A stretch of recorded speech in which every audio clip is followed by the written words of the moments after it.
Hello guys, welcome back to my channel, and for today's video, I want to share with you on how to withdraw your YouTube income or paano nyo makukuha ang sahod nyo sa YouTube. So this video is step by step. So disclaimer lang po, lahat na i-share ko po dito sa aking video is based from my own experience. At kung bago pa lang po kayo sa aking channel, please subscribe to my channel.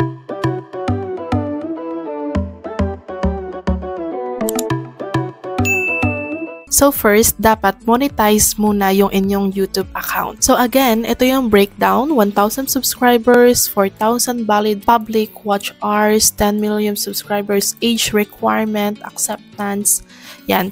And dapat meron din kayong AdSense account. So sa previous video ko, na-share ko na po sa inyo on how to create your AdSense account. So you can check it out po. So next naman is mag-download na po kayo ng YouTube Studio sa inyong mobile phone. So makikita nyo po ito sa Play Store. So ito, ginagamit ko to para matrack ko kung magkano na yung nagiging amount ng income ko sa YouTube. Advance mo makikita yung income na nag-generate sa iyong YouTube account. So, if okay na at nakapag-download na kayo nito at meron na din kayong Google AdSense account, ang ginagawa ko ay, so kapag na-meet mo na yung minimum requirements na $100, so disclaimer lang, itong picture na to ay hindi to personal na sa akin.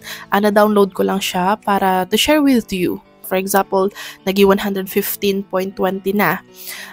Sa YouTube Studio, advance mo siyang makikita.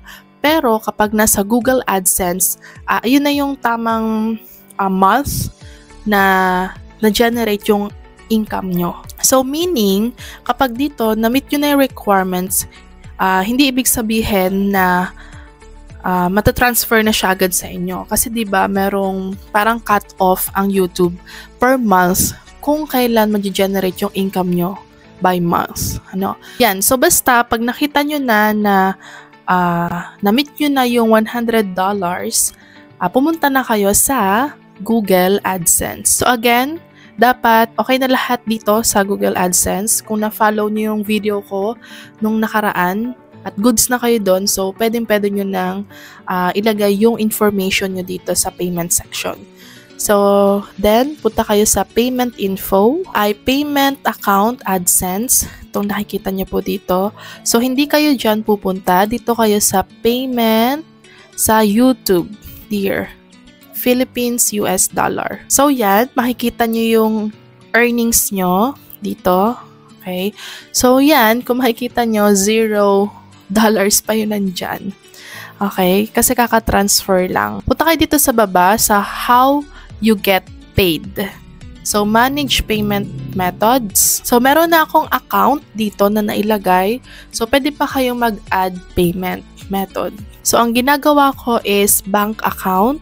So, dapat dito ay sa add new wire transfer details. Etong beneficiary ID, optional lang siya. So, hindi ko siya nilalagyan. So, next naman is name on bank account. So, dito nakalagay yung pangalan nyo sa inyong card, sa inyong ATM card. So, halimbawa, ang name nyo ay Juan de la Cruz. Tapos, ano ba yung inyong bank name na gagamitin? So, example is Banco de Oro Unibank Inc. BDO. Tapos, ito yung Swift BIC. So, saan nyo siya makikita? So, a Swift BIC, often just called BIC, is an 8 or 11 character identification code for a particular bank.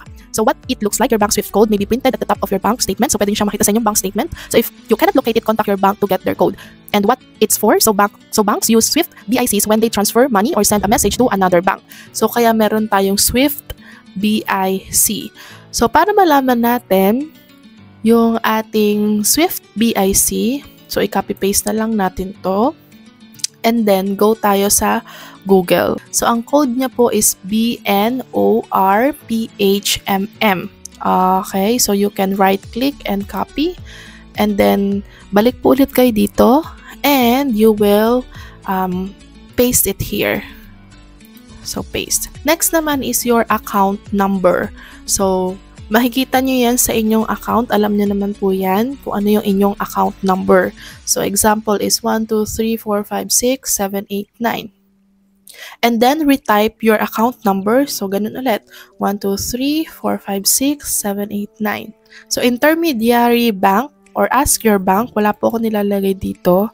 And FCC or FBO, wala din po ako nilalagay dito. So, ang ginagawa ko na lang ay sinaset as primary method. So, iset nyo siya as primary method and then click save. So, kapag na-save na yung primary method mo and na-meet na yung requirements na $100 and above, isasend na siya ni YouTube sa inyong account. But don't worry, ino-notify po kayo ni AdSense na na-send na nila iyon sa inyong bank account. So, may email na pupunta sa inyo or may email na marireceive po kayo. We sent a payment for your AdSense for YouTube. So, nandyan yung account and your earnings on anong month. So, if you haven't received your payment within 5 business days from the date of this email, please contact your bank for more details. So, here, makikita nyo din siya doon sa inyong YouTube studio. So, may makikita kayo dito na a payment is headed your way. Expect a payment. So, January 21 to 26. Diyan nyo malalaman kung kailan dadating yung inyong YouTube income or YouTube earnings sa inyong bank account. So again, this photo is downloaded lang from Google. So hindi to sa akin. And take note lang, from my own experience, mas magandang gamitin yung video kasi kapag ang YouTube ay nag-email na sa inyo na katulad nung pinakita ko kanina at meron ng ganito, after a day, masasend na agad siya. Pero kapag yung ibang bank account yung ginamit nyo, medyo delay ng 1 week. Yun. So, yun yung kaibahan. So, I don't know if you also experience that. So, please comment down below if ano ang mga bank account na ginagamit nyo na mas mabilis dumating. Ano po, na-experience ko din, halimbawa, ito, 181.34 minus taxes. Pag kinonvert nyo siya sa peso, hindi yung exact amount na makukuha mo. Parang merong pang ibabawas yung bank. Siguro, processing fee, like 500 pesos. Yun, kaya may kaltas siya. So, ayun po.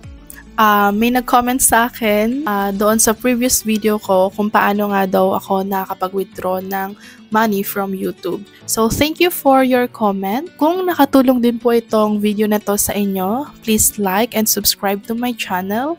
At kung meron kayong other question and gustong i-share, you can comment down below. So, that's all for now. And thank you guys for watching. See you again next time. Bye-bye!